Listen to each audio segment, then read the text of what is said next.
Birth is powerful. And I know you hear that from me and others all the time. Yet when birth takes a different path than we expected, the power of birth can take us in many directions. Some births require healing physically and emotionally. Our guest today had two powerful birth stories that took her on a healing journey that brought her into her passion, becoming a doula, a VBAC doula, and helping others with a balanced body approach for birth and pelvic health. Hi, I'm Deborah Pascali-Bonaro, founder and director of Orgasmic Birth and host of the Orgasmic Birth podcast. My guest today, Rachael Van Schoick, is a dedicated mother of two energetic boys, a passionate advocate for holistic wellness through the pregnancy journey and beyond, a certified birth doula and licensed massage therapist specializing in prenatal and postpartum care, and she brings nurturing support and expertise to expectant mothers.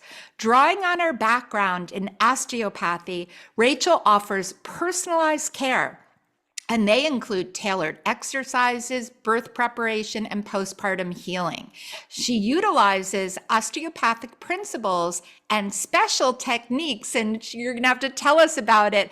ELDO, I think I'm saying it, ELDOA, to alleviate discomfort and promote well-being. With years of experience, Rachael empowers her clients to embrace pregnancy and motherhood with confidence and vitality. Welcome, Rachael. Hello, good morning, everyone, or good afternoon. Yeah, wherever you are in the world, good right? evening, whatever, exactly. Yeah. And it's such an honor to have you here because birth is a day, right? We know no matter how much you prepare, there's still unexpected challenges and joys. Through processing it, it leads us to many new opportunities. And I would love to have you kind of take us back to your births. What was it like, and what were some of the lessons you learned? Sure, absolutely. I guess I'll start with my first one. So my first birth was actually 2020, so pandemic, good times, right? And the week before I went into labor, was literally running around the beach. I was 36 weeks pregnant and running after my niece, who was about 3 or 4. People kept looking at me like I was crazy. Like, what is this pregnant chick doing running around the beach, like doing all these stuff? I just got my maternity photos that week, and by that Sunday, my water broke. And I did not realize it was my water breaking. I thought I just had like maybe some urinary incontinence a little bit. Like I thought I was just peeing a little. I was like, I'm fine, no big deal. And then we had to go somewhere. And then I was like, I need like a pad. Something needs to happen here. And I'm like, I need like a towel. What is going on? And we happened to be with my sister-in-law, and she was like, Rachael, I think your water broke. It's like, no, that's impossible. I'm 36 weeks. Like, isn't it supposed to be like a gush of flow and like your water breaking, like this big thing, like we all see? And she's like, no, this was how mine was. Like, it kind of like did this little trickle effect. And I was like, no, it's not happening. It's not a thing. So of course, now I ran into, I don't know, CVS, Rite Aid, whatever, without a mask, because we need masks on. I just ran in there, and then I ran back out to the car, put a mask on, came back in, grabbed a pad, called my doctor in line. And he was like, yeah, you need to come in. I was like, okay, fine, but you're just going to send me home. So I went, and they're like, oh no, you're in labor. You're not leaving. I was like, but I don't have anything. I didn't pack a bag. I didn't pack my stuff. I didn't do anything. And next thing you know, I was stuck. And they're like, you just need to stay. And here we go. I'm like, okay, I'm a little early, but all things ended up being okay. But was trying to do a more natural birth because I knew some things. I didn't know all the things, but I was like, no, this is what I want to do. And at a certain point in time, I just had to break. And I was like, nope, I need that epidural, and we'll just do that. And then luckily for that, I was able to still move around, but I don't think I moved around as much as I should have, which led to some swelling, which in the end, I did end up delivering vaginally, I think I pushed for, I can't remember, it was 2 hours, at least 2 hours. And it was a long time and it was a long process. But all ended up being okay. But I still felt like I could feel everything. And even though I can move a little bit, they're like, you're so swollen. I don't know if this is going to be able to happen. What's going to go on? And I was like, let's just keep making this work, whatever we need to do. And you got people holding your legs up left and right. I was on my back. I was like, whatever needs to happen. And luckily, the doctor was great, and he was able to do some massage techniques around me to then be able to help open me up a little bit more, which was great. And baby came out, and then there we were, which was lovely. The only second part to that was that we ended up in the hospital for a week after, because my son had such high bilirubin and it would not go down. And instead of like sending us home, we had to stay for an extra week between going through light therapy and switching off breastfeeding and going to formula and going back and forth and back and forth and back and forth until we were finally able to go home. And That must have been so hard. it was so hard, especially for my first, and the amount of time we spent, the lack of being able to see anybody since we're in COVID times. And at the time, my husband actually, the reason why we think my water broke is my mother-in-law had fallen the night before, and she had hit her head and ended up having a traumatic brain injury. And we think the stress from that just kind of put me over the edge. So now I'm in Monmouth Medical. He's in Jersey. He has to go to Jersey Shore, and he's going back and forth between hospitals to see people. And I'm trying to, not deal with a new baby, but deal with a new baby, and not having be able to have people visit, because they really didn't even want anybody to come in and out of the hospital. They're like, well, we can't let you leave. Well, he was like, well, I have to see my mom. Like, you don't understand. And then they're like, okay, fine, you can leave, but no one else can come. So then, that was a whole different other slew of things, but Yeah. all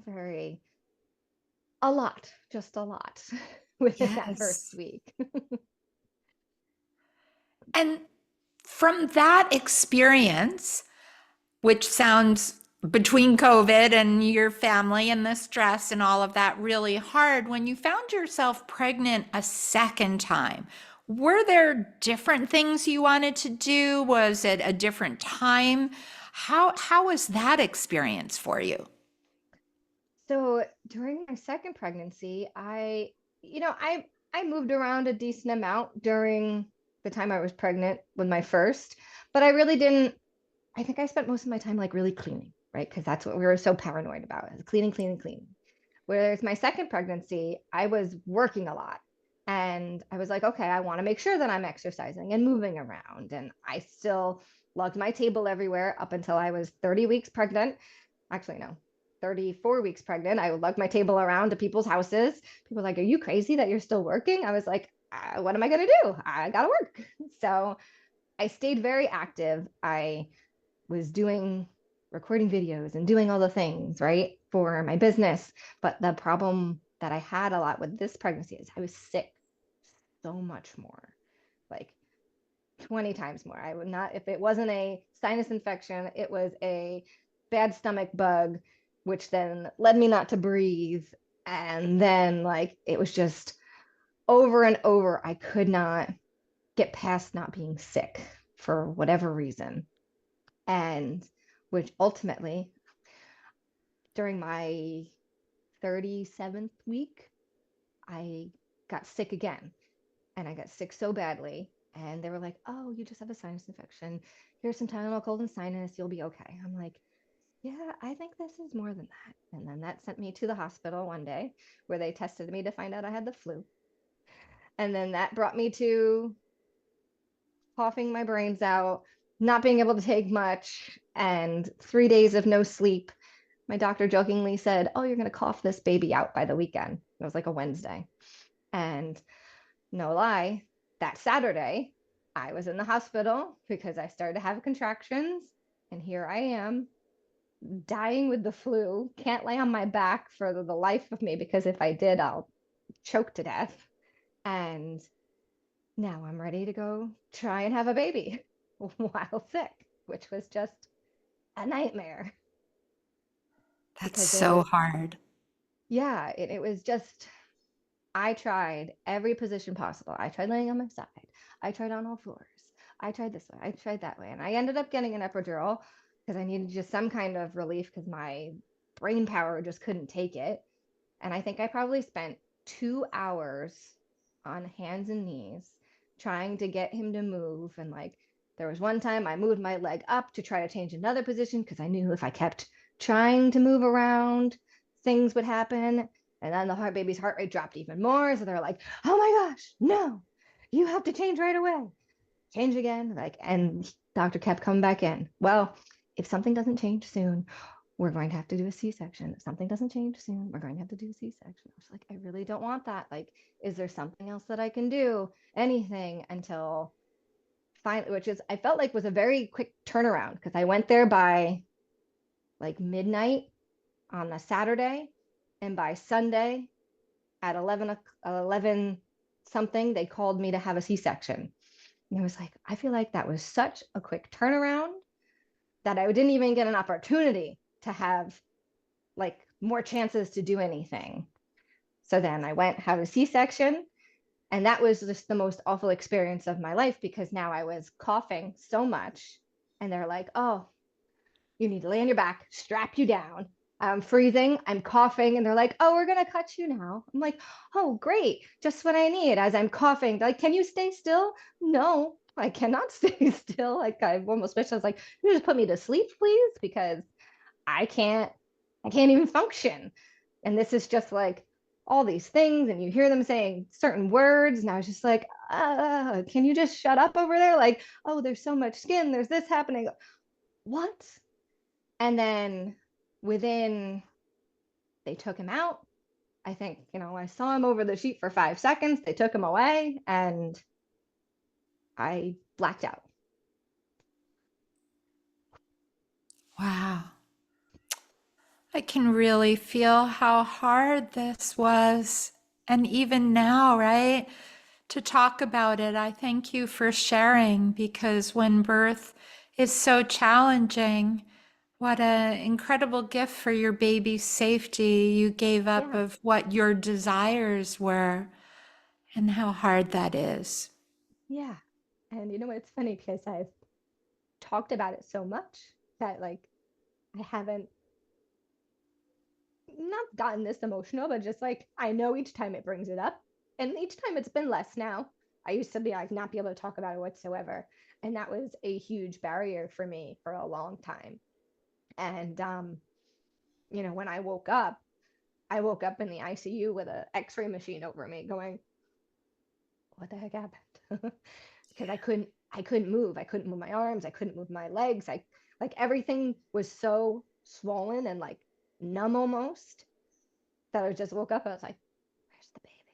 Like, where'd he go?" And he was Right. just, wrapped up on the side over there, and had my husband just like, "What's happening? Like, are you okay?" I'm like, "I don't know. I can't move. Like, what's going on?" So like, I didn't get that golden hour that I was that I really wanted, right? Where I got that with my first at least. So at least I got that there, but really didn't get it here. And it was so bad to the point where I was so swollen I could barely wear my hospital bracelet.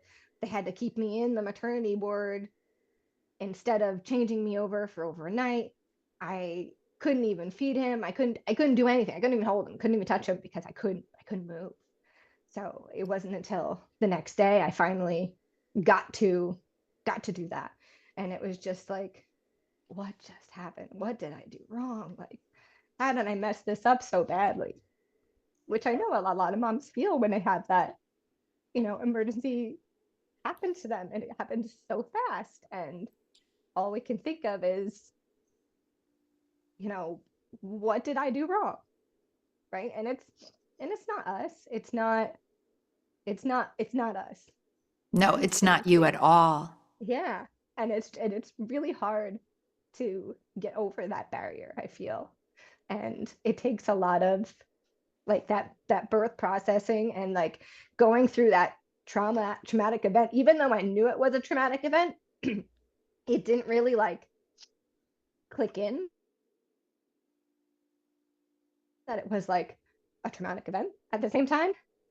So, which was just very surreal. And like, I tried even to call someone, and then I tried to call someone again and tried to call someone again, but then no one ever called me back. So it was just like, well, the only thing I know to do now is I know I had a C-section. I know about rehab. I know I need to see someone. So I knew I needed to call a pelvic floor therapist, which they were wonderful. And they came to my house, which was even better. So they did similar work that I did. And I was like, fantastic. And I just did that right away. And it wasn't until later that I got even more into like more emotional release of all of this, because I was like, oh, I'm fine. I'm just gonna keep going. I got 2 kids to take care of. I gotta make sure I prepare myself. I gotta go back to work in 3 months. It was just a lot, needless to say. Yes. And can you help share what were some of the things that brought you both, and you talked about pelvic floor therapy, but brought you both physical and emotional healing? Because I really want to honor, and for those that are listening, that birth took a different path, or there were challenges in that. One, your words are so important that it's not your fault, right? And sometimes it's the system failing us, right? Like even Yeah. if we need extra care, it can be done with more love and kindness and respect and helping people understand the process, which protects that memory even more. But Yeah. you need to take time to physically heal and emotionally heal and integrate. So, what were some of the things that helped you? And I know those things were what even led you in to being a part of helping others to heal. So, what was Yeah. that journey like?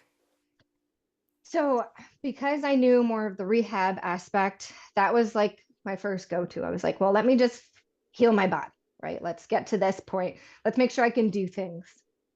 And I didn't really focus too much on the mental aspect of it. It was just like there was probably more moments where I had of breaking down of like what just happened. And those probably happened a few times, but it never really clicked until it was maybe, I don't know, I think 8 or 9 months later, I was trying to do some kind of exercising. And I was like, I still can't connect to my core, right? Like something's like my back is on fire. I can feel all this working. Like this shouldn't be this way. Like I can neurologically connect to them. Like I know what's happening, but I can't feel them. And I was like, is it because of the C-section? Is it because of the scarring? I've done so much massage work. And it wasn't until then they were like, I think you need to really process your birth, like go through those motions. And I was like, yeah, I really think so. Like that's what's holding me back. And I was kind of like not a non-believer, but just like no, that can't be it. Like I got this. And I was one to like power through stuff. Like I was a dancer. So like going through the motions and like keep going strong was always kind of like embedded into me. So it wasn't until like a month or 2 later, and then I did something called heart healing. And it was kind of like um, oh, what's the word I'm looking for? Like a hypno kind of thing, but not in a sense. But it wasn't until I went through that, which was even deeper things that I didn't even realize connected to this, that made itself for the full circle, should I say. And then it wasn't until then I really felt I could connect to my body the right way. So it was so interesting for me to see, as someone who works on the body and works with people on the body and had people work on me and try all these different things, that the more I was able to release those emotions, the more my body was able to heal even more. And that was even then a like aha moment of like, oh, I need to do this. But even in that interim, after I had the C-section, probably 3 months later, I did the VBAC certification, because I was like, if I ever have another one, I want to know what to do. And they said all the words that clicked. And I was like, I want to be able to help support women somehow. Even though I wasn't a doula yet, I was like, I'm going to find a way to make sure that these women know their options, or at least can prepare themselves before, going into the situation, just in case a C-section needs to happen. So that's where I went there. And then that slowly led into that healing process, which then slowly made me get into the doula. And, now I've just been on educational rampages of pregnancy, postpartum, healing journeys, somatic work, breathing work, anything possible, support work to just help moms in these scenarios, because they don't know their options. They don't know their things, and all the things we think we know. Even myself being in the field, I was like, I know this. I don't need anybody. And there was even a moment where I almost switched providers, and I was like, no, it's too much work. And I kick myself that I did it that way, because I was like, oh, something told me I should do it. And because it was too much of a hassle, I didn't do it. And that probably could have changed the course. But at the same time, I'm very thankful that it changed the course, because it wouldn't have put me on this path even deeper than I already was. I wouldn't have became a doula. I wouldn't have went through VBAC. I wouldn't have went through scar massage. I wouldn't have went through all of these things that are now part of my practice, that I truly believe in, that are so important for moms to understand. And because there's just not enough education out there in the world for moms to hear it and know about it, and know that there's so many different options and so many different ways. And it's not just like this is how it is. So I know that was Yeah. very long-winded. No, it's a very important journey, and I really appreciate you sharing, because it's deeply personal, right? It was your Yeah. personal journey of healing that brought you to these things. Can I ask how it brought you to be a doula, and how being a doula is with all your knowledge? Yeah.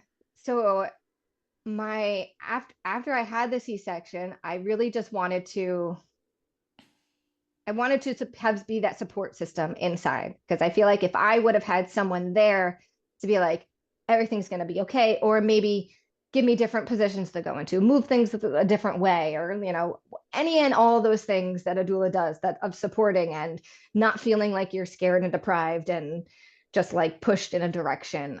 I feel like that's what I needed, and I was like, you know what? That's what I want to do. Like, I don't want people to experience what I experienced, because it was just scary and you just felt defeated and broken. And I was like, I don't want that for other women. And they should know that there's so many other ways. And yes, of course, if there's always so many other ways, and sometimes we can't help these situations, but majority of the time we can do a decent amount, which can relieve stress and tension and pressure and all these things that really can stop the birthing process. And especially being in a hospital environment where there's a lot of people in and out, the better and calmer we can be, the better outcomes we can have despite that. And I wanted to provide that for people, knowing my experience, and give them that opportunity and know how to, I guess, divert when we needed, go to plan B when needed, but have plan B. As long as I feel like we can mentally prepare ourselves for even the unknown and not think we know everything, I think that's the first step into just being okay with any direction that happens, is just knowing that. And I think that can bring a lot of safety and calmness already, without a big fear factor in there. Yeah. I was wondering, because I didn't hear you talk about a doula in your birth. So I was wondering, as you became a doula, right? You really have brought all that doula wisdom, as you know, and people listening know. I've been a doula a long time and trained doulas all over the world. So I couldn't agree with you more that doulas just provide such a basis of support and helping your voice and choice be considered, heard, and hopefully honored and respected. So no matter what's being asked of you in birth, you have choices. But I know I want to go even deeper, Rachael, because you do so much in helping people prepare for birth. And I know you've talked about like having a balanced system, right? In pregnancy can help create a better, more pleasurable birth. Can you talk about what's a balanced system and how do you go about it? Yeah. So let's try to simplify this the best I can. In pregnancy, our body changes so much. And towards our last trimester, our spine almost changes almost 50%. It's like in the 40 ranges, but it's close enough. And that's a huge, huge jump from being one way to being an extremely different way. And the more we can do to essentially provide, not a pulling ourselves back, but like bringing our body back to an awareness of what our spine should be, even though we're pregnant.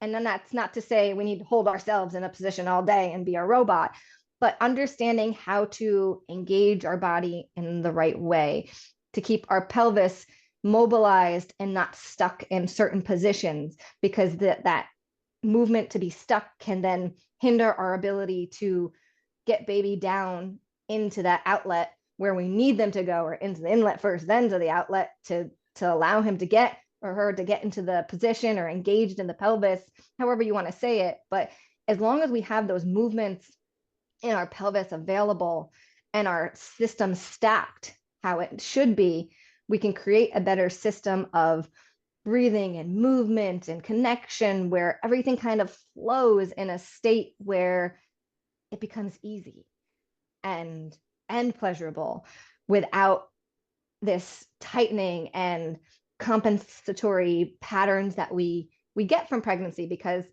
you know, especially if you're on second baby, you're already carrying somebody on one hip, you're carrying another thing on another side, our body's all contorted and twisted on top of being pregnant and bigger than we usually are, you know, all these things, and our center of gravity changes so much. So the more we can bring that back to a neutralized position, or acknowledge that neutralized position, to work on things during our daily activities, and then provide exercises and movements that are specific to moving baby into the inlet in a better way, moving into the mid pelvis a better way, and then into the outlet in an even better way. There are so many moves and so many things you can do from a biomechanical standpoint that just allow for a better birthing process, and reducing tears and reducing C-sections and all the things that come along with it. So I really tried to create this,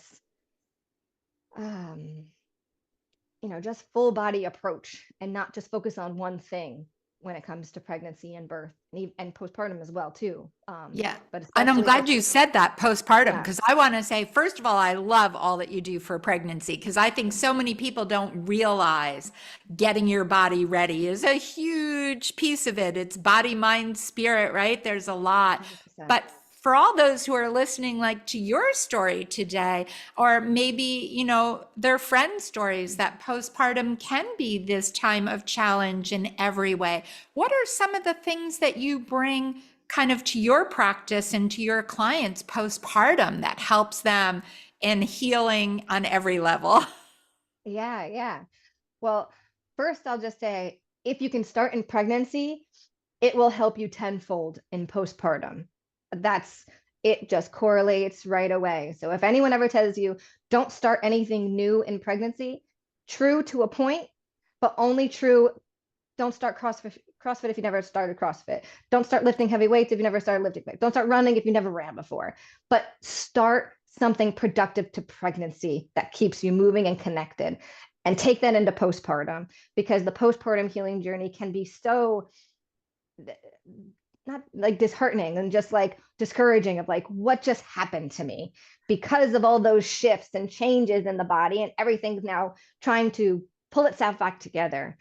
And whether that means you might have a diastasis now, which is the thinning of that linea alba and separating of that space, or you're having leaking or pelvic floor problems, tightness, weakness, hip pain, shoulder and neck pain, and between all of the hormones racing through our body trying to figure themselves out, or maybe you're still breastfeeding or are breastfeeding, and that it has extra layer on top of that. There's so many layers that all of a sudden come out after pregnancy during postpartum that can just all be addressed and almost sped up in a way when given the right exercises and ways to connect to our body yet again in a different way, and create a new system that can be even stronger than the one you had before. Because I know that's a lot of moms really want to get to who they were before. And really, I think the shift needs to be, is we need to be a better version of who we are that in that now versus what we were before. Because it's not that we can't be that same, person per se, but we can be a better version even, because the new level of awareness and connection you'll have to your body now postpartum is going to extremely surpass what you even knew before, which is great. And that has to do with movement and mobility and connecting in ways you never did before. And especially when it comes to, scar massages and how quickly those should be addressed right away versus waiting. And not to say you can't do anything later, you can always do something. So never say you can't do anything. You could always do something. But those first couple months are important, and that you can provide a lot of healing in a very beneficial way that can speed up this process, again, in a good way, not in a too fast way, that can really make a change in how they feel and how they move, how they pick up their kids, how they go outside with them, how they get back to whatever it is they want to do, which is the key thing here is just get back to what is it you want to do. And I think that's extremely helpful and beneficial. Well, you have so much wisdom I can't thank you enough for sharing your own journey, how that brought you into this place of having so many skills to offer healing to others. And I'd love for you to tell our listeners that want to connect with you, what are some of your programs, your opportunities? Where can they reach you on social, your website? How can people prepare for birth with you, or if they are listening today postpartum, connect with you now? Absolutely. So I can be found on Instagram at alignmovement_therapy, or my website at alignmovement.com. I am located in New Jersey, down by the Jersey Shore, for any of you around the Jersey area. I do travel. I have an in-home concierge service where I go to you if you're within a certain mile radius. But I also provide online sessions. Whether you are not in the area, there's always a way to connect and work with me. And I do offer currently a postpartum program called Power and Postpartum, where it's an 8-week foundational return to exercise program. All the things that I just mentioned before of reconnecting with our body, alignment, posture, breathing, connection, pelvic floor, but a full body approach, because it's not just one thing that addresses these symptoms, it's our whole system. And that's where the true beauty, I feel like really relies on this program that I have and the work that I do, because I'm not just looking at one thing, and I'm not bound by looking at one thing, which is where the osteopathic principles really come into, because everything is connected from your eyelids, back of your head, to your bottom of your toes. And it's brilliant to see how the body works together. Thank you so much, Rachael. It was such a pleasure to have you. For everyone listening, I hope you're going to, when you're at a place where you can look at the show notes, look wherever you're listening, and you can see all of Rachael's links there and connect. We always love to hear from you. What are you taking away? What has your story or journey been like? And for those that are pregnant, we're wishing you a positive, pleasurable journey and birth.